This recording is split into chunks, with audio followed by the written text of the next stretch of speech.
Hello and welcome to episode 6 of Masters in Marketing. Today we have Devin Hayes with Elevation Marketing right here in Denver, Colorado. She is the director of strategy and part owner of Elevation. The company is women owned, veteran owned, and Google certified. So that is great to see. We're excited to have her. Devin's also the mastermind behind a guy you might know, Randy Brothers, right, of Elite Roofing and the Roofing Academy. Great guy in the industry, of course. She is the mastermind behind the marketing of Elite Roofing in a very, very saturated and competitive market, which is Denver, Colorado, right? So, Devin, thank you so much for joining me today. Thank you for having me, Nick. I'm so excited to be here. Absolutely, absolutely. Devin, how did you first get into the marketing space? Is this something that you kind of always knew you were going to do for a living, or? No, I kind of fell into it. I used to want to do like when I was younger, advertising because I thought you could be creative, and I watched a lot of TV as a kid.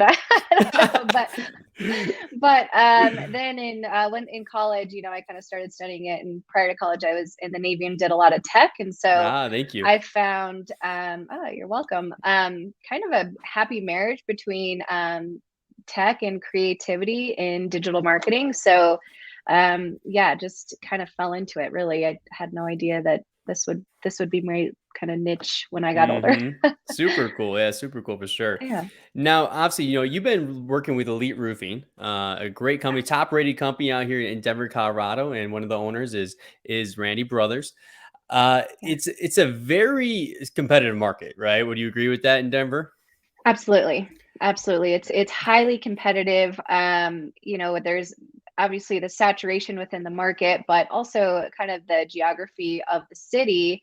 A lot of that outlying cities also kind of rank for those Denver terms or want to for Hmm. like Denver roofers. So then you don't have just like Denver proper roofers that you're competing with. So it's just a really big market, kind of the way it's all laid out. So I mean, yeah, I was told there was 4,500 roofing contractors in Colorado. I don't know if that's for I sure accurate, but that's what I heard. I believe it. Yeah, yeah, for sure. So, I I mean, don't, if there's 4,500 contractors, right? So it's very yeah. saturated. I mean, what was that journey like when you were working with Elite? I mean, what was the game plan kind of, and I mean, what were you kind of expecting going into such a saturated market? Yeah, so it's going into it when I first started with them in 2014. They didn't have, I mean, they had, I think, coupons on a URL as far as a website. Nice, let's go, Yeah. let's And then go. they for sure. And then they didn't I don't know, they weren't using Google Analytics. Like there wasn't kind of the basics in place. And so at that time, I think they were just really starting to get their brand out there. Hmm. I know Randy is really big on branding, and he's the king of branding and promotions. He's great at that. Hmm. And then the execution, I think, on the digital side, we had to start small. I mean, it was a startup basically when I came on with them. I think they'd been in business just a few years, but enough Hmm. to like they got the wheels going. Now they had a little bit of cash for some to do some marketing and focus online, and realize that that's that one place that will be working for you 24/7 when people aren't knocking on doors or Yep, for sure.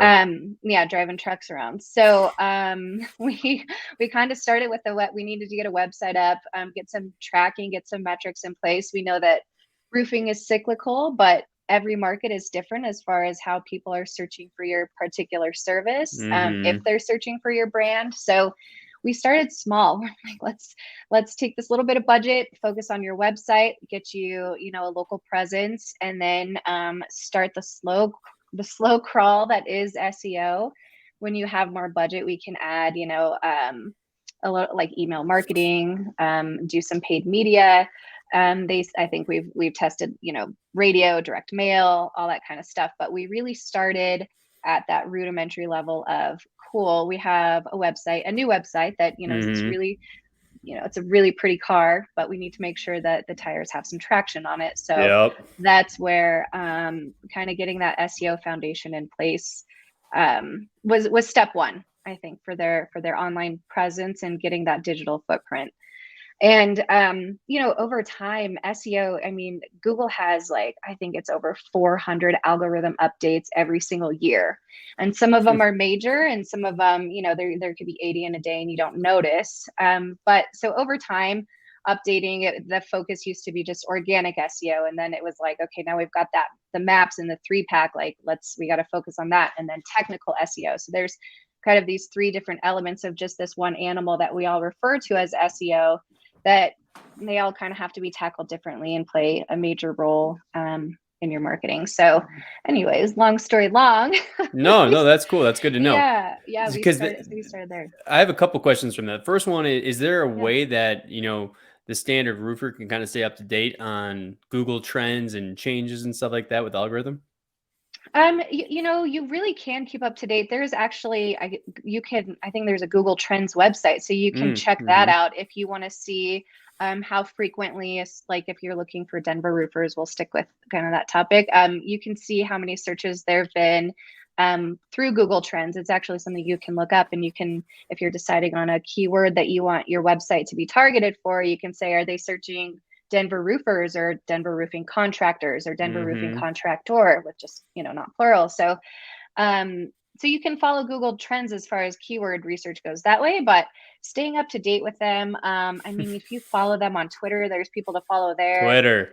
If you want to stay Yeah, up to date on anything, I'm telling you, it's Twitter. It I hits know. Twitter before anything else. Doesn't matter what it is. Yeah, those bigwigs at Google, they tweet stuff all the time, and then the SEO masters, dive in and analyze exactly what that means. And so, see a tweet on it, and then you'll kind of know what to Google. Like, I think recently, Google My Business switched over to Google Business Profile now, and that was, I think, November 4th. So we've been saying GMB for years, and now we've got, just your Google Business Profile now. So yeah, There's a always learning something lesson, changing. right? There's a learning lesson right there. So if you want to learn anything really at all, have a Twitter account and start following those people and you can get a Yeah, lot of great information. I mean, even on like we you do some can. email marketing stuff, I think it's like the email wizard or the cold email wizard. We took a ton from him, right? So there's all, and Oh sometimes you yeah, can DM these people and and they'll give you tips and stuff like that. It's pretty cool. So yeah, my other question was on the SEO. You said you start with SEO. Is would you say, yeah. hey, I have X amount of dollars. It's not a whole lot. I want to play with Google. Is SEO the first best bet, or is it Google Ads or something else? So it depends on where you're at with your business. If you say, I need my phone to ring right now, I would not focus on SEO. That is your long, slow climb, and it's going to take you, I would say 9 to 12 months to start seeing like a steady pace of leads coming in. You're going to see growth month over month with your traffic that comes in, but so you'll see growth that way. You'll see yourself start to rank for more keywords, but to see the part that, business owners actually care about is typically the leads. Yep. And it takes that long because we have to look at that data. How are they leaving the website once they get there? Great, they're finding us, but are they leaving? If they're leaving, where's our call to action? Right. What are they? Are they scrolling? Are they not scrolling? Are they going to another page? And if they bounce from your residential page, why? So it takes that long to kind of play with where you place the CTAs. Do you want any interstitials? Please don't do it, but or pop-ups, Pop-ups, things like yeah. that. Yep. Yeah, so is my lead form too long? Is it too short? If I say schedule a roof inspection versus free roof inspection. So your SEO company should be looking at this data and making tweaks to your pages. So you need data to work with before you can really start to be like, okay, this is where we're at. This is great. Now we're seeing the leads come in. So if I'm a business owner and I've got a little bit of additional budget for marketing, but I need the phone to ring, I would go with Google local service ads all day long. If you're a Those are commercial solid. roofer, Everybody likes those. yeah, it's it's a little bit of kind of a bottleneck when you're trying to get approved and submit your insurance and all that stuff. But Do you have any it's idea the how they safest rank bet. that stuff? Because nobody seems to really know 100% that I'm talking to. How they do How they what? rank, Sorry. like how they rank the Google local service ads. Is it kind of sporadic, or is there any kind of I think formula there? so. We spent a lot of time on the phone with Google, and Mhm. sometimes Sounds because if fun. yeah, Yeah. yeah, lots of hold music. Yeah. Um, And it's following their best practice. It depends how many other roofers in your market are Mm-hmm. qualified and Google guaranteed. Yep. It depends on the search volume for, Mm-hmm. again, your market and those phrases that you're running with. And then something else that really affects how often you're displayed is how many other services you have turned on for your Google guaranteed. So if you do Mm-hmm. more than just roofs, you do gutters and siding and windows, and you want to run those, then chances are you're probably going to be served more for like gutters and windows because those are less saturated Google local service Yeah. ad markets. And that's not what you want. But Mm-hmm. you can't dispute those leads because they're leads for services that you offer. So, right. So Fun it's little like, game we play. it is. So Mm-hmm. there is a lot that kind of goes into who gets displayed when, and there's no easy answer other than how big is your market? How many people Yeah. have already gotten this? So yeah. We had so I was on the phone with Google a couple weeks ago. We had a company that we work with was starting like a smaller location where it's just like they just have one guy that's covering that area and he's just working out of his house, right? And we couldn't get the thing verified. For some reason, he wouldn't get the postcard. He just wouldn't get the postcard. And so we did like one of those like Zooms where they don't actually show their face. They have like a little like emoji up on it. And we do a Zoom with them and they're like, all right, now flip your phone around and like show us like the truck, show us like a sign, do all this stuff. It was really weird. And then it got verified without the postcard. That was the first time I've done that. Oh, wow. Yeah. Oh my Yeah. gosh. Yeah. I've had that too. I've had clients where it's like they can't, they're like, I swear I'm looking for the postcard or the Yeah. perforated mailer. And yeah. And then it never shows up. Yeah. You're like, man, is it there? Is it not there? I hope I can believe them. It's Yeah. pretty, Cause it does look like junk mail. It could get like caught yeah, in a exactly. magazine or something. Yeah, Yeah, I for mean, think how much sure. mail you throw away every single week. So it's like it could be in Yeah. there somewhere. So if we are in a more competitive market, then I mean, how long does it I mean, how long the results you achieve with like Elite, for example, right? When you're looking Yeah. up these top ranked keywords and they're coming up in the market of Denver. How long does that something like that take? So we kind of had a healthy mix there, but I think to see any like actual gains strictly from organic and seeing like regular leads come in, Mm-hmm. I think that took, I mean, honestly, it took over a year, Yeah. and that was their brand wasn't very big. So you right away, if someone's not searching your brand, which you easily should rank for, um, that's like So rank less, for your I don't brand. know. Rank for your name. Rank for your Yes. name. Step one, rank for your name, Mm-hmm. which is tough because a lot of roofing companies I've seen choose a name that like they will never rank for their own brand name because it's associated with something else that's major in the city. Yeah. And you're like, oh, you're shooting yourself in the foot with this, what should be a layup. Um, So that's another tip right there. Don't name your company off something that's like got pop culture or it's popular or people know about it or whatever it might be, right? Because you got to yeah, think if they type something in or they type that in and something else pops up like a song or whatever it might be, that's gonna be tough. absolutely.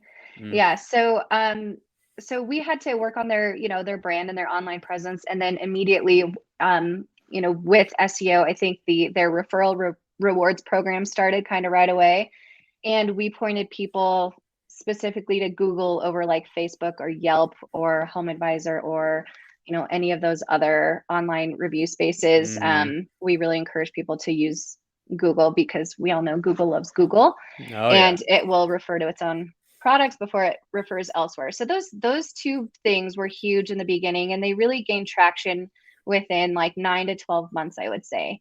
And then year two, we were just seeing, probably we saw a 5% increase with leads. Then we had a big storm event year. So we can't really take credit for all the online leads that came in there. We will, because we had Damn straight you will. Might as well. yeah, right. But so with the hail, then are you pre-planning that, or are you trying to Yes. rank for hail type keywords as well? It's in preparation of a storm hitting.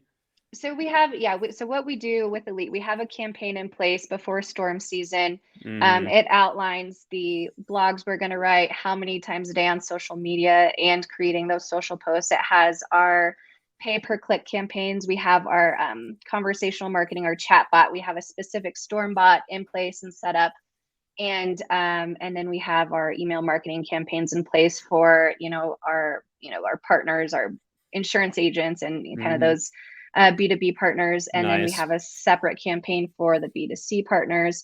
So we have that. We start working on that in January, getting ready for the storm season. And then kind of, if a storm hits, it's like, okay, just Click the enter zip button. codes. Yep.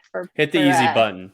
Hit the Yeah. easy. It's already done. So that's something to be takeaway there too. So if you're in a storm market, I would say just it happens, right? This because we're busy and stuff. Usually we wait to the last minute, so something hits, the storm hits, and then you put together the marketing plan. So when you're doing your strategic planning, when you get ready for the year, everything like that, put a marketing plan together that might have something to do with the storm, where it's like it's prepared, ready to go, and then you just hit launch. Exactly. So if you're in a market that has tornadoes, you have a tornado campaign. If you're in a place that has high winds, and then internally you decide, okay, if they're hitting 60 miles an hour, 70, 80, whatever that is, and then of course hail markets is that'd be a separate campaign too, so that you have that targeted language, and all you really have to do is enter the zip codes that were affected on your paid, and then in our copy we update the city name and stuff like that for it. So that's good. but That's yeah. awesome. One thing I wanted to talk about too was landing pages actually. So when you're running a Google ad campaign, how do you match that up with, like, can I just send that to the homepage of my website, or what can I do there? No, don't send it to your I had to say homepage. it though. I had to get the elephant out of the room, right? We don't want to be sending the traffic to the homepage. No. Yeah, I'm sure you've seen it plenty of times, and you're just Mm-hmm. like, help Mm-hmm. me help you. Because you want a landing page right now. The Google AdWords, your pay per click specifically, PPC is separate from your Google local service ads, right? That's a whole different animal. Mm-hmm. PPC, you are spending, you're looking at least $200 a click, $250 a click. Oh yeah. Yeah. Some And serious dough. and that's for those service-based terms. If you're unlucky, like Elite Roofing, who's now been targeted, you used to be able to get a brand term click for like $2 or $3, and now everyone So you're uses saying Elite Roofing. your own name. So now you gotta pay for your own name now. How crazy is that? Big time for Elite. It's so bad. It's the worst one here. People are just coming for us. But anyway, so if you're paying, you got to think 250, 350, we've seen $400 for a click, one click that does not, $400. for a click, that's not even a conversion. Oh.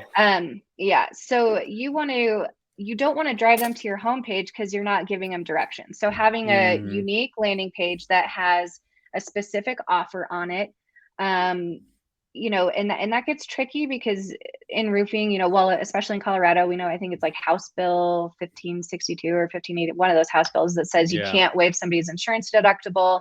Yep. And there's, we have a market where people are kind of getting crazy.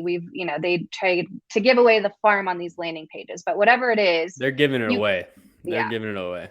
Or they're saying they're giving it away and then tying it in, underneath. But whatever the promotion is, you want to have something that you want to promote something that gets them to follow through with the conversion, fill out the lead form, whatever it is. So if you're doing $500 off, or if you're offering like a free Ring doorbell, or whatever it is, you want to have that strong language. Typically a shorter lead form on those landing pages. You want to have trust logos, things that reinforce your brand. What info do you think you want on the contact form? Is it name, phone number? Is it more? What is it there, you think? So what's funny is the shorter the better. Typically with paid, they'll give you first name, email, and phone number. I know project managers like to follow up with a phone call because you can get a lot more information than that's emails. Nice. Emails sometimes get buried. So even if you just get those three things, but we also have clients that have really long lead forms, but then it's a more qualified lead and you avoid spam bots too. So, but I guess that's more on the organic side. So anyway, paid, short and sweet. But what's really important is your offer and the verbiage that you use at the top. What does it look like on mobile? Making sure things don't get cut off. And then having those, giving people reasons to trust, putting that kind of right below the fold. We like to use like a sticky form so that even as they scroll, that form is not getting lost anywhere. Nice. Anytime they feel feel like filling it out, they can. So yeah, just you want to give people reasons to trust, give them a reason to go with you, and submit that info. But yeah, getting back to your original point, for the love of God, do not Do not drive them send to to the your homepage. homepage. Do not send to the So, homepage. it's so brutal. So I mean, so obviously, Denver's been a tough market lately too, with the lack Yeah, of storms. yeah. Did you change your methodologies then in terms of advertising and stuff like that, and keywords that you're going after, or is it pretty similar? We did. We changed. We pulled back a lot on paid media just because the expense, it really wasn't worth it. Elite has a really big brand name now here Mm-hmm. in Denver. They have almost 400 reviews online. They rank for so many keywords organically, that when people are looking for those service-based terms like roofing contractors and don't know the brand, Elite pops up, and they, so we're getting enough traffic that way, and it just the cost per click, let alone cost per conversion on paid. Were you seeing When about $400 a click or something like that? Something we were crazy? so by the time, so if you say like one click is like, I mean, we saw 172 up to like, I think the highest we saw in Denver was like 382 for just the Mm-hmm. click. But then you think of how many clicks It's until it wild. actually converts, and you could be spending like, $7, $8, $900 for a lead by the time one finally converts sometimes. Um, so we pulled way back. We didn't do we've been doing display. Display is great, kind of a brand Mm-hmm. play, kind of following people and doing some remarketing there. A heavier emphasis on Google local service ads for sure. That's just the easy play all day. I think in Denver it's like Mm-hmm. $40 a call or something That's like so that. wild to me. How much the price difference on those two programs?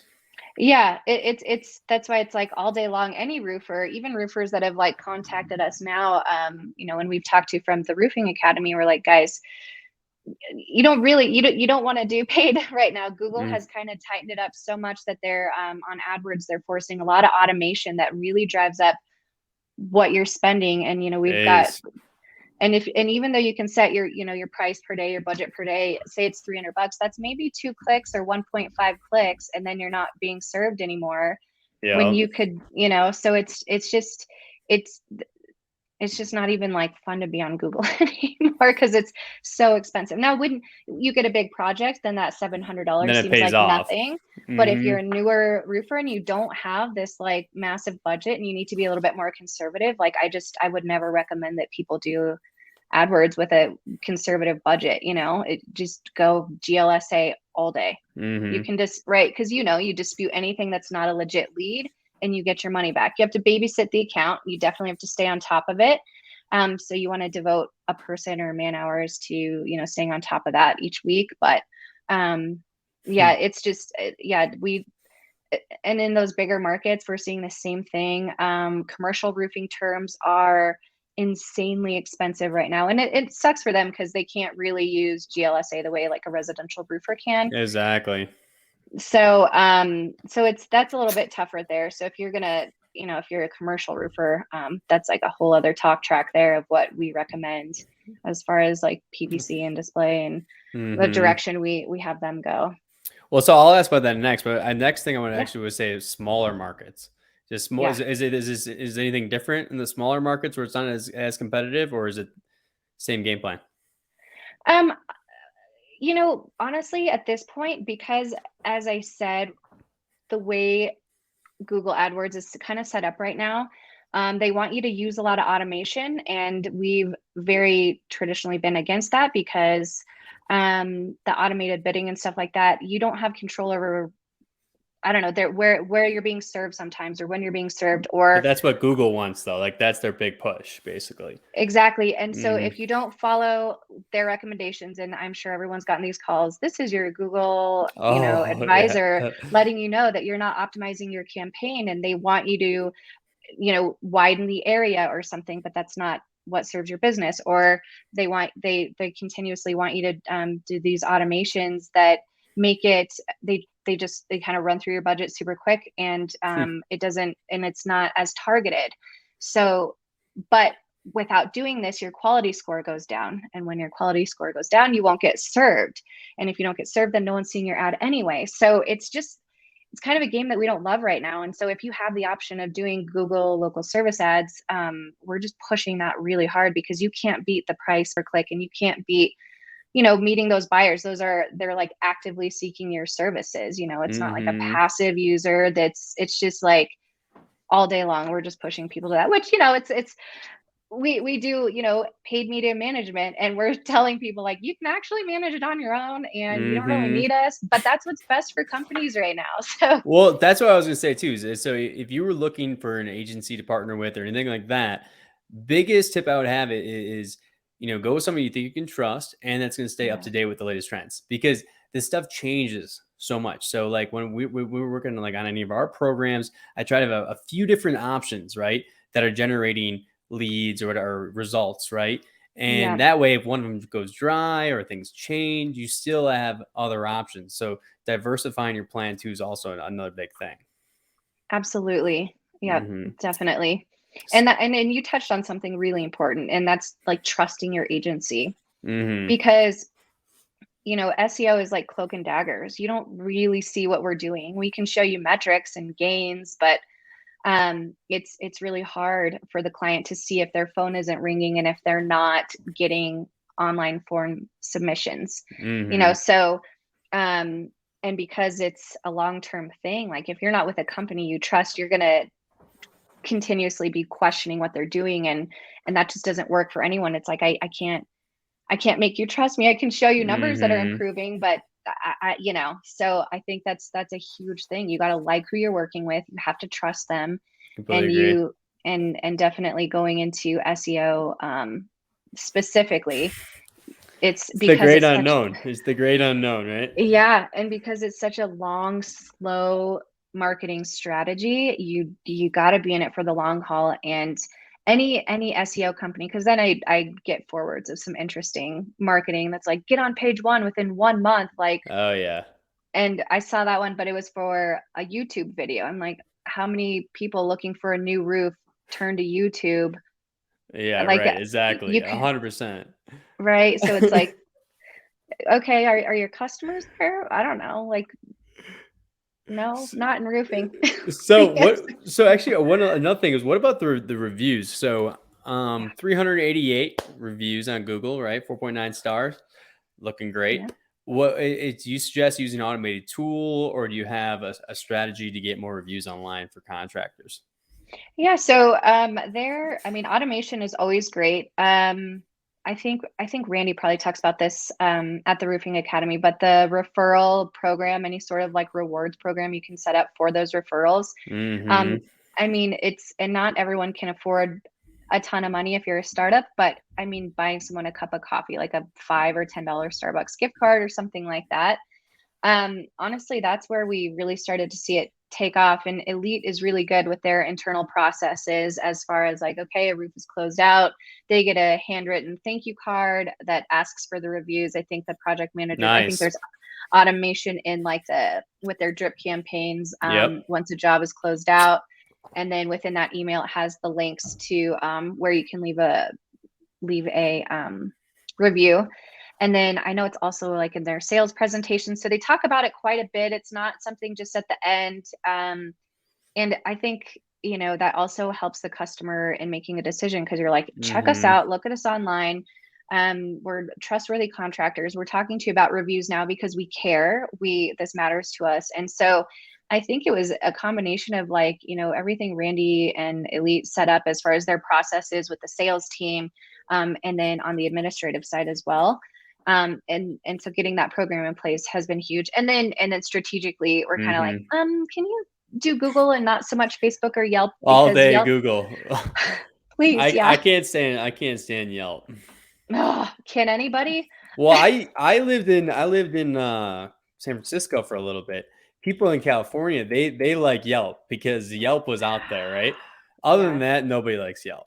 No, they don't. Well, and the only other reason you have to kind of play with Yelp, don't pay to play, don't ever do Mhm. their advertising, is that they're connected with Google Maps. And Yep. so I've had people say, I don't even want to claim my profile on Yelp because then those phone calls. I'm like, I'm sorry, you have to Yelp. claim your profile, you have to own it, Yelp. you have to brand it, Oh, and you want yikes. to you want to have control over what appears on Apple Maps.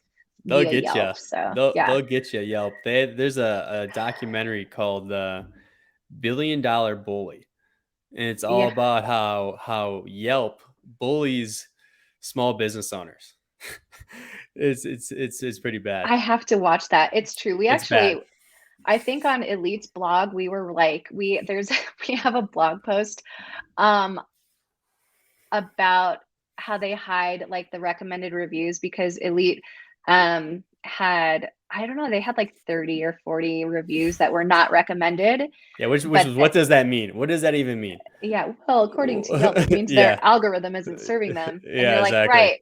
So But why what would does I that mean? pay? Yeah. So why would I pay to serve people, like to show them my 2 and 1 star reviews? Yeah, right. Magically, if you They'll just pop up pay, yeah, $300 a month, yeah, well, those for a recommended low reviews price. are, yeah, Well, all that's your, why I was honestly kind of a little bit freaked out to make my Yelp page when I started the business. I was like, man, yeah, I know they're gonna call me and they're gonna try to get me on the hook for something because I was selling a yeah. product that a lot of people that we were before this that a lot of people that were using our services happen to have Yelp and were paying for Yelp advertising. So I was Mhm. doing cold calls. So I would talk to like 100 people a day, and you get a majority of the people saying, "Oh, I can't stand Yelp." You're like, "All right, I get that. I get it." Yeah, yeah. Evil, evil thing. It is. I have to watch that now because it is a giant bully and claim your Yeah, profile and then just never answer the phone when they call. exactly, exactly. All right. Well, Yeah, so what about on the commercial side of things? I mean, can you yeah. be utilizing ads and SEO to be getting commercial projects as well?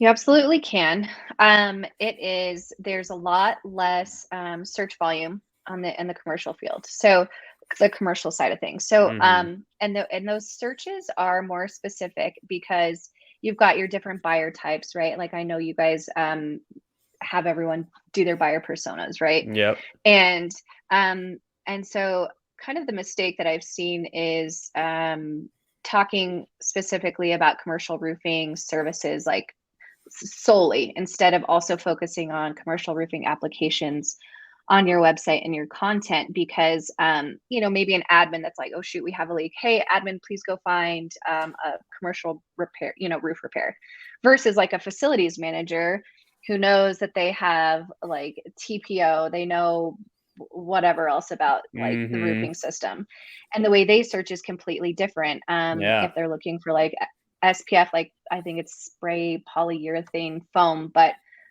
they don't type in SP foam, they type in SPF foam. So like Hmm. just, I don't know. So Understanding the anyway, lingo of the way they work, the knowledge they have, and based off that knowledge, how they search. yes, exactly. So understanding that there's the search volume is different. So it's going to be a really slow climb with SEO. So if you don't have budget monthly to invest in, ongoing services, I would say Mm. take the investment of at least doing your initial SEO setup, where somebody kind of dives into your market, looks at your competition, looks at your own analytics, and then executes kind of like what you need, your foundation. And then if you can pay like quarterly or I don't know, semi annually, but at least if you can't pay again, at least get that foundation in place because it's going to take you a lot, like at least if you're not adding and blogging monthly or weekly or whatever, it's going to take you at least 12 months before you really see the gains from that. So I would start, if it were my business, I was a commercial roofer starting out, I would invest in like the initial SEO setup for my business Mhm. and just suck it up, bite the bullet on that, get, a great website, have it optimized. And your SEO setup would include on page on your website and off page, those profiles off page and getting you different citations and making, branding your social media profiles, things like that. That's off your website. So I would invest in that. And then outside of that, I would I would take your monthly budget and, try to do, if you're really set on paid media, I mean, you have to have a minimum of probably $3,000 a month to spend on ads. And then you're looking at another probably $1,000 or more for someone to manage that for you. Mhm. It's an investment for sure. It's an Absolutely. investment, not to say that you can't do less than that, but less than that, I mean, we've got a client now that is trying to do it on a much tighter budget. And it's like, I'm sorry, 2 clicks and you get shut off for the day. We don't have data to work with to help Exactly. improve. And so if you want to be effective, and you can be effective, but I would say take a quarter and plan on spending like $4,000 a month, all in for at least a quarter. Cause then at least you have the data and the information to work with to figure out where you tighten the purse strings and where you pull back on ad spend, which then usually your management fee goes down too. So Mm-hmm. yeah, commercial market with paid is just it's a much more expensive animal. It's game on with the commercial Yeah, side. Mm-hmm. for sure. So Yeah. I want to steer it now to traditional marketing. All Yes. right. So what do you think? I know you guys have done radio for a while, right? Yeah. It seems Yeah. like that's gone pretty well for you guys, right? Yes. I think, gosh, I think they were doing radio before I even like Oh, started really? with them. Yeah, they would. So, and we've tried like bigger radio. It's the Way FM, the Christian radio station. And if that aligns with, a business's core values and belief system, that is the cheapest form of That's pretty radio. cool, though. It's kind of cool to Yeah. find to find those gems that work out because it just worked well with the company's values, and so it just happened to work out. Yes, yeah. So it needs to align, which is great. But we've dabbled trying to, do like Hmm. sports radio, and some other like mainstream stations, and it's really expensive, and you have to keep doing it over and over and month. You can't just do it for a month if you want to Right. see results. We've tried Colorado Public Radio, and we actually did get quite a few leads, and we only ran that one for a short amount of time. So. Um, if you're going to go down the radio route, what we've experienced is that it's long term. Don't think you're going to get, it's not like some golden ticket where you're going to get a ton of leads just because Hmm. a storm hit and now you're paying for, radio airtime. Like it's just, it'll probably help if you've got a recognizable brand, but Don't it's rely not like, exclusively on it. yeah, it's not Yeah. like the magic ticket. And then what's tough with that is that it's harder to track. We've done billboards, um, those, and kind of set up some geo fences around that, and trying to get a better grasp of any conversions or leads that came from that. The billboard was just fun, just to have just to drive by and see it. We Yeah, didn't that's we pretty didn't good. go the route of having Randy or Cody's big faces on it, but we've seen I don't some of know why those. you didn't though. That may I think next time, I think that's a promise. You heard it here first. Next time I do a billboard, Devin's promising Cody and Randy's face on them. and I So need I look them forward to both to like that. look to the side, Yeah, yeah. like look up at hailstones or something. I want to Like that's copy. I want a perfect. copy of it though for the wall Okay. though. Yep. We'll get you a big one. We can just it can be like a whole wallpaper. Yeah, exactly. That would be like a fat head or something. You know what I mean? Yeah. Perfect. That would be a deal. The one other Yeah. one was I was kind of curious about was what about direct mail? Do you think that's dead, or do you think that there's opportunity there? No, I think there's some opportunity there. You I think as consumers, we all know what we actually stop to look at versus what we Hmm. throw away. But even when we haven't spent an arm and a leg and just done something like pretty inexpensive but super targeted for like maybe really higher end neighborhoods, Yep. um, it's worth the spend because you can spend the money to get the list of all those like the addresses for that specific zip code, right? And then whatever graphic design if you have to pay for that, and then the hard costs are super cheap, and mailing is probably the most expensive piece of it. Yep. But you can spend like 2 grand and you get 1 or 2 leads and that whole campaign is covered. Yeah, So that's true. so so it is, yeah, if you're looking at like ROI, it's pretty inexpensive to do direct mail. If it's hyper targeted, I wouldn't just like canvas, a giant Hmm. space, or but yeah, I don't think it's dead, and I don't think I, I wouldn't go crazy, with print media and like But those hey, one thing though, magazines that Devin, came from it. what about the greatest comeback of all time, which you can now put in your direct mail, the QR codes, the greatest comeback of all time. They were dead. They were dead. They were left for dead. I think that was like one of those Jimmy Fallon thank you notes. Like the QR codes were thanking COVID for. bringing the people back to more digital. Oh my gosh, that was wild. That was wild. I thought they were gone. I thought they were gone. Yeah, a good call. You're right though. That is the greatest comeback of all time. Yeah, I never was a believer in those. But they're Uh, no, but those are good. And then like again, we go back to the landing pages to touch on mhm. that. If you set up a specific landing page to go along with that direct mail, Yeah. if you have, a specific phone number, we like to tie the direct mailers. We've done them for specific like project managers at Elite that are like, hey, I did a house here in this zip code. It was like, a honeypot. Please send it. Mhm. Um, then they can track and kind of trace back those leads there. So the biggest thing with any, I think, marketing spend is tracking your ROI, right? And seeing if it was effective. Because what may sound expensive, like, oh my gosh, $3,000 for 800 postcards or whatever it might be. Like I said, like one roof One hit. replacement. One hit. Yeah. And then you're covered. So, You're good. and it's never a bad thing for the brand play too, just that, reinforcing, seeing the logo and all that. So Awesome. Well, good stuff. Well, Devin, thank you so much for yeah. joining me today. What's the best way to get a hold of you if people are interested in learning more about pretty much everything Google? Yeah, just I guess go to our website, elevmarketing.com, and hit us up there. You can kind of talk to our chat bot. We get pinged on our phone. So if there's some automation, we're happy to chat with you live. It's probably the best way. Hit them up. Hit them up. All right, Devin, thank you so much for joining me. Thank you so much for having me, Nick.